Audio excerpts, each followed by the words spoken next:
Kalau dengar kata ulangan, apa sih yang kebayang di benak Anda? Mungkin sebuah kitab kuno isinya aturan-aturan yang kaku dan, jujur aja, agak membosankan. Tapi gimana kalau ternyata kitab ini adalah salah satu dokumen paling revolusioner dalam sejarah?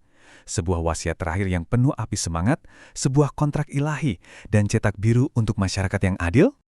Oke, kita mulai dari namanya dulu ya.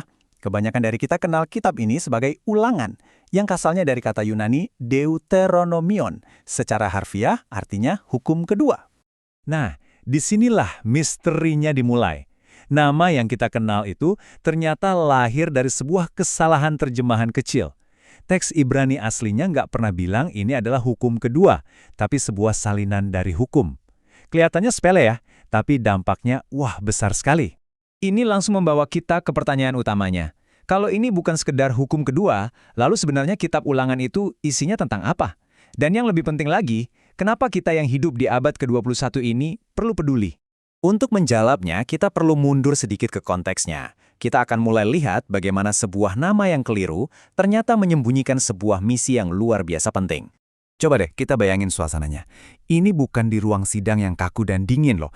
Ini adalah pidato perpisahan Musa di dataran Moab. Generasi yang mendengarkan dia ini, mereka nggak lihat Laut Merah terbelah. Merekalah generasi baru yang akan masuk ke tanah perjanjian. Jadi ini adalah pidato penyemangat terakhir yang super krusial.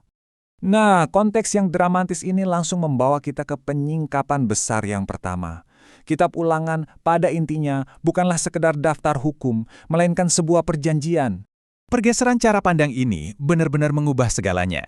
Daripada kita membayangkan daftar peraturan yang kaku dan bikin ngantuk, coba bayangkan ini sebagai sebuah kontrak yang hidup dan penuh hubungan. Ini bukan soal lakukan ini, jangan lakukan itu secara buta. Ini tentang syarat dan ketentuan dalam sebuah relasi yang mengikat antara Tuhan dan umatnya. Dan kerennya, ini kelihatan jelas banget dari strukturnya. Para ahli menemukan kalau struktur kitab ulangan itu meniru persis perjanjian politik kuno zaman itu, yang intinya adalah kontrak formal antara raja yang super kuat dengan negara bawahannya. Dan bisa kita lihat di sini, semua elemennya ada di kitab ulangan. Ada pembukaan, ada prolog sejarah yang menceritakan kebaikan sang raja, ada ketentuan-ketentuannya, berkat dan kutuk, bahkan sampai instruksi untuk pembacaan publik. Ini adalah dokumen hubungan yang formal, bukan sekedar daftar perintah. Oke, jadi kalau ini adalah sebuah perjanjian, apa dong syarat utamanya? Jawabannya, bukan kepatuhan buta, melainkan sesuatu yang jauh lebih dalam dan terus terang mengejutkan. Inti dari perjanjian ini adalah kasih yang total. Tepat di jantung kitab ulangan, ada pengakuan iman yang dikenal sebagai Shema Yisrael. Dengarlah, hai orang Israel, Tuhan itu Allah kita, Tuhan itu Esa. Kasihilah Tuhan Allahmu dengan segenap hatimu, dan dengan segenap jiwamu, dan dengan segenap kekuatanmu. Seluruh perjanjian ini ternyata fondasinya bukan rasa takut, tapi sebuah panggilan yang radikal untuk mengasihi. Tapi apa sih artinya mengasihi secara total? Dalam pemikiran Ibrani kuno, ini konkret banget. Mengasihi dengan segenap hati itu artinya pusat kehendak dan pikiranmu. Dengan segenap jiwa, artinya seluruh daya hidup dan gairahmu. Dan dengan segenap kekuatan, itu artinya semua sumber daya materi, harta benda, sampai pengaruh sosialmu. Ini komitmen yang mencakup segalanya, tanpa sisa. Kasih total ini nggak berhenti ke atas aja kepada Tuhan, tapi kasih ini juga harus mengalir ke samping, ke sesama manusia. Nah, ini membawa kita ke bagian selanjutnya, keadilan radikal dan nubuat. Disinilah kitab ulangan jadi, revolusioner banget untuk zamannya. Kitab ini memerintahkan untuk melindungi orang asing. Dengan argumen yang emosional, ingat, kamu dulu juga orang asing di Mesir. Kitab ini menuntut pembelaan bagi para janda dan anak yatim, menegakkan hak-hak pekerja, dan menyediakan makanan bagi orang miskin. Ini adalah visi masyarakat yang dibangun di atas belas kasihan. Tapi visi kitab ulangan nggak berhenti di situ. Kitab ini juga menanam benih-benih nubuat yang akan bergema berabad-abad kemudian, menunjuk jauh ke masa depan. Coba perhatikan kutipan ini. Ada tertulis, manusia hidup bukan dari roti saja. Kayaknya familiar ya? Yup, ini adalah perkataan Yesus ketika dicobai di padang gurun. Dan ini dia bagian yang luar biasa. Yesus dicobai 3 kali di padang gurun.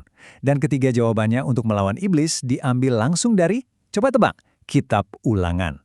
Ini menunjukkan betapa dalamnya kitab ini membentuk pemahaman Yesus tentang misinya. Ini semua keren banget. Tapi pertanyaannya, gimana kita yang hidup ribuan tahun setelahnya bisa mengerti dan menerapkan hukum kuno ini? Jawabannya terletak pada warisan abadi kitab Ulangan ini. Para teolog sering membagi hukum di kitab Ulangan menjadi 3 kategori, biar kita gampang memahaminya. Ada hukum moral, seperti 10 perintah, ada hukum sipil yang mengatur bangsa Israel kuno, dan hukum seremonial yang berkaitan dengan ritual bait suci. Nah, tabel ini sangat membantu untuk memilah-milah bagaimana hukum-hukum ini dipahami dalam Perjanjian Baru. Pertama, hukum moral yang mencerminkan karakter Tuhan yang abadi tentu saja tetap menjadi panduan kita. Lalu hukum sipil, meskipun aturan spesifiknya untuk bangsa Israel kuno, prinsip keadilannya tetap sangat relevan. Dan terakhir, hukum seremonial, seperti ritual kurban, dianggap sudah digenapi oleh Kristus, jadi tidak lagi mengikat secara ritual. Mungkin warisan nubuat terbesarnya adalah janji ini. Suatu hari nanti, Tuhan akan menyunat hati umatnya. Ini adalah nubuat tentang perubahan batin yang radikal. Sebuah hari di mana ketaatan itu datang bukan dari kewajiban eksternal, tapi dari hati yang sudah diubah dari dalam keluar, agar bisa benar-benar mengasihinya. Nah, ini membawa kita kembali ke masa kini. Di dunia yang penuh dengan distraksi, di mana perhatian kita terpecah ke 1000 arah, apa ya artinya bagi kita untuk mengasihi dengan segenap hati, jiwa, dan kekuatan kita? Pada akhirnya, kitab Ulangan itu jauh melampaui sejarah kuno. Pesannya tetap bergema sebagai sebuah panggilan yang mendesak dan abadi bagi setiap generasi untuk membuat sebuah pilihan yang fundamental, pilihan tentang siapa dan apa yang akan kita layani. Musa menutup pidatonya dengan seruan yang dahsyat ini. Kepadamu kusajikan kehidupan dan kematian, berkat dan kutuk. Karena itu pilihlah kehidupan, supaya engkau dan keturunanmu hidup. Pertanyaan yang sama, yang dulu diajukan di dataran Moab, sekarang sampai kepada kita. Pilihan apa yang akan kita buat hari ini?